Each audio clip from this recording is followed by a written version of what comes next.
सितंबर 2025 में अब आपको कोर्ट मैरिज करने की प्लानिंग करनी है तो सबसे पहले दिमाग में आता है कि मेरे डॉक्यूमेंट्स क्या लगेंगे, एज को लेकर कोई अपडेट आया है नहीं आया है, फीस कितना लगेगा, विटनेस लगेंगे या नहीं लगेंगे, कहाँ से कोर्ट मैरिज कर सकता हूँ, सेफली कैसे कोर्ट मैरिज होगा। अगर आप पहली बार कोर्ट मैरिज से रिलेटेड आप वीडियो देख रहे हैं या पहली बार आप इंफॉर्मेशन सर्च कर रहे हैं तो A to Z आप इस वीडियो में जान पाएंगे और भी ढेर सारा इन्फॉर्मेशन मैं आपको बताऊंगा। बस आप इस वीडियो को एंड तक देखिएगा, सब कुछ क्लियर हो जाएगा। नमस्कार, मैं हूं एडवोकेट सुभाष सिंह और इस वीडियो में बात करेंगे कोर्ट मैरिज के सबसे लेटेस्ट अपडेट के बारे में। तो सबसे पहले बात करेंगे डॉक्यूमेंट्स के लिए। डॉक्यूमेंट्स में बेसिक डॉक्यूमेंट ये है कि आपके पास रेजिडेंस प्रूफ होना चाहिए, बर्थ प्रूफ होना चाहिए और ID प्रूफ होना चाहिए। रेजिडेंस प्रूफ के लिए आप अपना आधार कार्ड लेकर आ जाइए, ID प्रूफ के लिए अपना पैन कार्ड या वोटर ID ले लीजिए। डेट ऑफ बर्थ प्रूफ के लिए आप बर्थ सर्टिफिकेट या 10वीं की मार्कशीट ले सकते हैं और अगर पढ़े लिखे नहीं हैं तो बर्थ सर्टिफिकेट सबसे ज़्यादा काम आता है, वो लेकर के आ जाइए। आपकी मैरिज सेम डे में, एक दिन में हो जाएगी, आपके पास में कोर्ट का सर्टिफिकेट होगा। अब सवाल लोग ये पूछते हैं कि कैसे सेम डे में हो जाएगी, कौन से प्रोसेस के थ्रू होगी। तो दो प्रोसेस सबके दिमाग में आता है। पहला प्रोसेस ये होता है कि क्या हम स्पेशल मैरिज एक्ट में शादी कराएंगे या फिर हिंदू मैरिज एक्ट में शादी कराएंगे। अगर मैं बात करूं कि जब आप स्पेशल मैरिज एक्ट की बात करते हैं तो स्पेशल मैरिज एक्ट में उन्हीं लोगों को करना जरूरी होता है जो इंटर रिलीजन मैरिज कर रहे हैं, यानी कि दो अलग अलग धर्मों से हैं, तो आप स्पेशल मैरिज एक्ट में शादी कर सकते हैं। वही एक ऑप्शन आपके पास में है। मैं बात कर रहा हूँ इंटर रिलीजन, इंटर कास्ट बात नहीं कर रहा हूँ। लेकिन अगर आप एक ही धर्म के हैं, जैसे हिंदू हैं और अलग अलग कास्ट के हैं, तो आपके पास ऑप्शन है कि आप मैरिज कर लें और मैरिज करने के बाद से मैरिज को रजिस्टर्ड करा लें। इंडिया में कई जगह मैरिज ऐसी होती हैं जहां पे आप सेम डे मैरिज करके मैरिज को रजिस्टर्ड करा सकते हैं। कहां कहां पर आप ऐसा कर सकते हैं, इसके बारे में मैं आगे आपको वीडियो में बताऊंगा। देखिए, अब मोस्ट इंपॉर्टेंट क्या होता है कि इसी को लेकर के कई लोगों के दिमाग में कुछ कंफ्यूजन होता है। कुछ लोग कहते हैं कि 3 महीने में मैरिज का सर्टिफिकेट वैलिड होता है। ऐसा बिल्कुल भी नहीं है। 3 महीने में मैरिज का सर्टिफिकेट नहीं वैलिड होता है। जिस दिन आप मैरिज करते हो उसी दिन से आपका मैरिज वैलिड होता है, प्रॉपर होता है। लेकिन मैरिज के दौरान रिचुअल को सही तरीके से करना ये बहुत इंपॉर्टेंट होता है। जब घर में शादी हो रही होती है, पेरेंट्स शामिल होते हैं, जब पूरी सोसाइटी शामिल होती है तो उसमें पूरी सोसाइटी गवाह होती है। लेकिन जब आप लव मैरिज कर रहे होते हैं तो केवल और केवल आप दोनों होते हैं, आपके साथ में 1 या 2 लोग हो सकते हैं। तो यह बहुत ज़रूरी है कि आप जहाँ से भी मैरिज करें वो संस्था पूरी तरह से लीगल होनी चाहिए, चाहे आर्य समाज हो या टेम्पल हो। वहाँ पे जो पंडित शादी करा रहे हैं वो शादी की जिम्मेदारी ले सकें।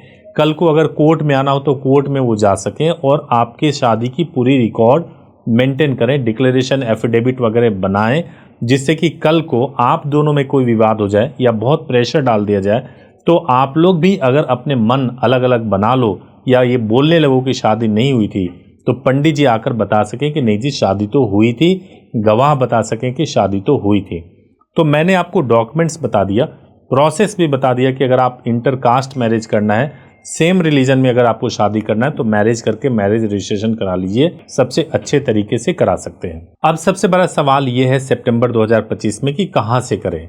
देखिए, यूपी में करने को लेकर के बहुत सारे कपल के मन में सवाल है कि आप जानते ही होंगे कि इलाहाबाद हाईकोर्ट के जब से आदेश आए हैं, ज्यूरिसडिक्शन का मतलब ये हो गया है कि आप जहां रहते हैं, यानी कपल जहां रहते हैं वहीं पे मैरिज रजिस्ट्रेशन करा सकते हैं। और ये एक बहुत मुश्किल टास्क हो गया है ऐसे कपल जो कि अपने पेरेंट्स के कंसेंट के बिना शादी करना चाहते हैं।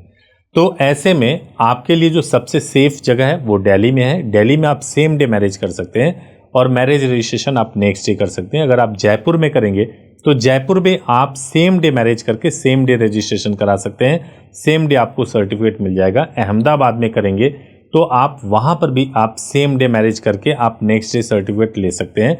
देहरादून में अगर आप करते हैं तो सेम डे मैरिज करके आप सर्टिफिकेट 2 से 3 दिन के अंदर ले सकते हैं।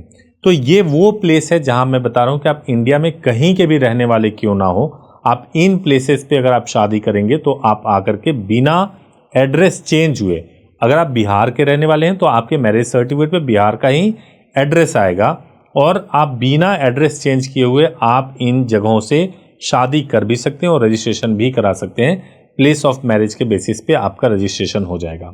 अब कई कपल ये सवाल करते हैं कि सर केवल मैं आर्य समाज में शादी कर लूं। कई तो ऐसा कंफ्यूज भी हो जाते हैं कि आर्य समाज को भी कोई गवर्नमेंट संस्था जैसा समझने लगते हैं। आर्य समाज कोई गवर्नमेंट संस्था नहीं होती है।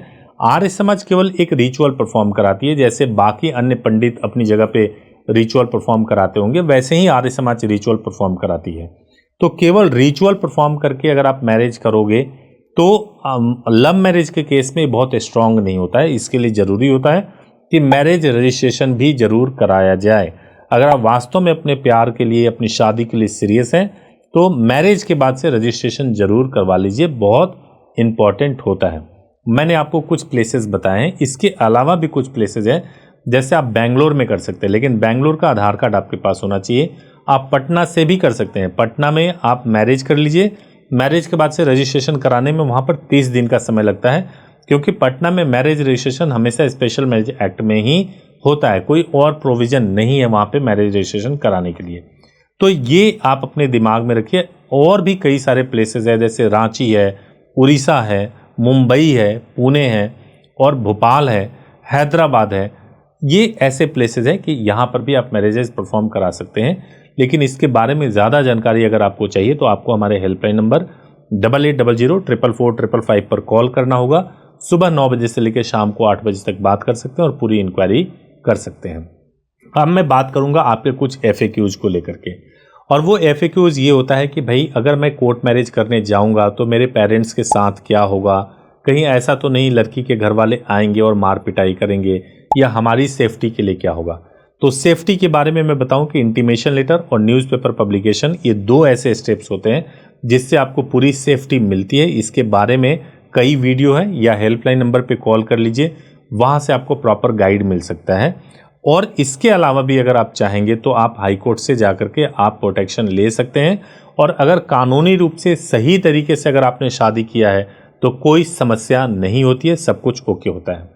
एक और सबसे बड़ा सवाल है कि कुछ लोग ऐसा कहते हैं कि मैंने शादी किया, मेरे दोस्त की शादी हुई थी और मेरे दोस्त की शादी तो एक ही दिन में हो गई थी और हमने बिहार से किया था, वो कैसे हो गया। तो मैं आपको बताऊं कि जो आपके दोस्त ने शादी की, उन्होंने टेंपल में जाके शादी कर ली थी, और टेंपल में शादी करने के बाद से एफिडेविट पे एक स्टेटमेंट लिखवा दिया गया कि हमने इस दिन इस तारीख को शादी किया था, और नोटरी पेपर के पास में नोटराइज करा दिया गया, नोटरी ऑफिसर के पास में जाकर के नोटराइज कर दिया गया, और उसको बता दिया गया कि ये मैरिज सर्टिफिकेट है, जो कि जेन्युइन नहीं है, वो फेक होता है, उसकी कोई वैल्यू नहीं होती है। तो इसलिए स्टैम्प पेपर पे लिखा हुआ स्टेटमेंट और उसको नोटरी कर दिया जाए वो मैरिज सर्टिफिकेट नहीं होता है। इसके बारे में आप बिल्कुल निश्चिंत रहिए, ये गलत होता है, ये फ्रॉड होता है और इस काम को नहीं करना है।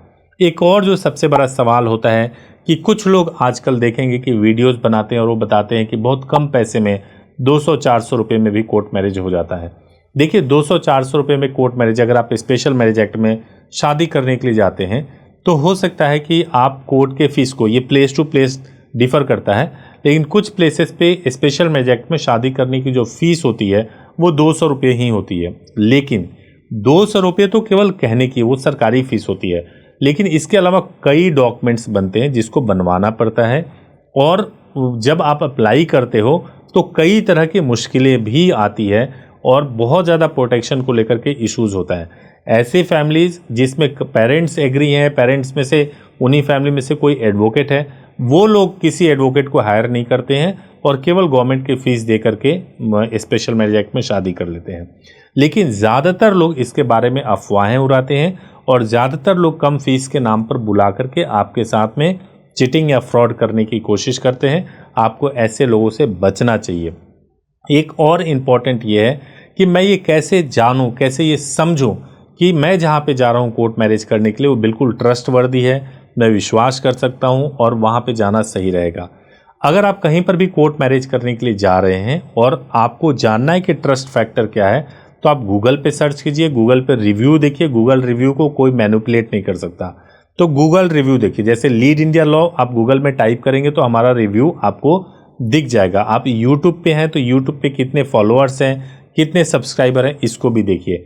एक वीडियो हो सकता है वायरल हो जाए, एक वीडियो से हो सकता है कुछ सब्सक्राइबर आ जाए, लेकिन आपको टोटल देखना चाहिए कि टोटल फॉलोअर सब्सक्राइबर कितने हैं यूट्यूब पे, इंस्टाग्राम पे कितने हैं। इससे आपको जज करने की कोशिश करना चाहिए और यह भी देखना चाहिए कि कितना कंसिस्टेंट है अपडेट करने के लिए। कमेंट्स को पढ़ना चाहिए, इससे भी आपको ट्रस्ट के बारे में आप पता लगा सकते हैं। और एक लास्ट चीज मैं आपको बताना चाहता हूं कि किस लोकेशन से मैं मैरिज करूं, इसको लेकर के बहुत कंफ्यूजन रहता है।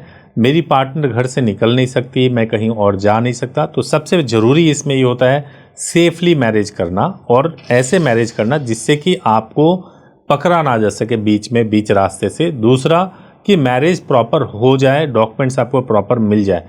तो इसके लिए आप पता कीजिए कि किस लोकेशन से हो सकता है। जैसे आप कहीं के भी रहने वाले हो, इंडिया के कहीं भी रहने वाले हो, आप दिल्ली आकर के मैरिज करते हैं, सेफली मैरिज हो सकता है, कोई दिक्कत नहीं है।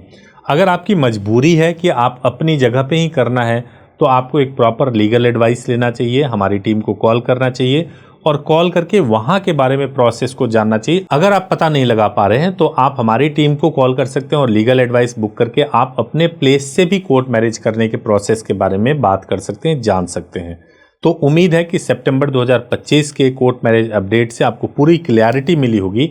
आप अपने भी कमेंट्स कीजिए और बताइए कि आपकी राय क्या है, आपको कोर्ट मैरिज को लेकर के किस तरह की डिफिकल्टीज हो रही है, अलग अलग लोग आपको क्या बता रहे हैं या क्या आपके मन में सवाल है। Thank you so much for watching this video. Thank you so much.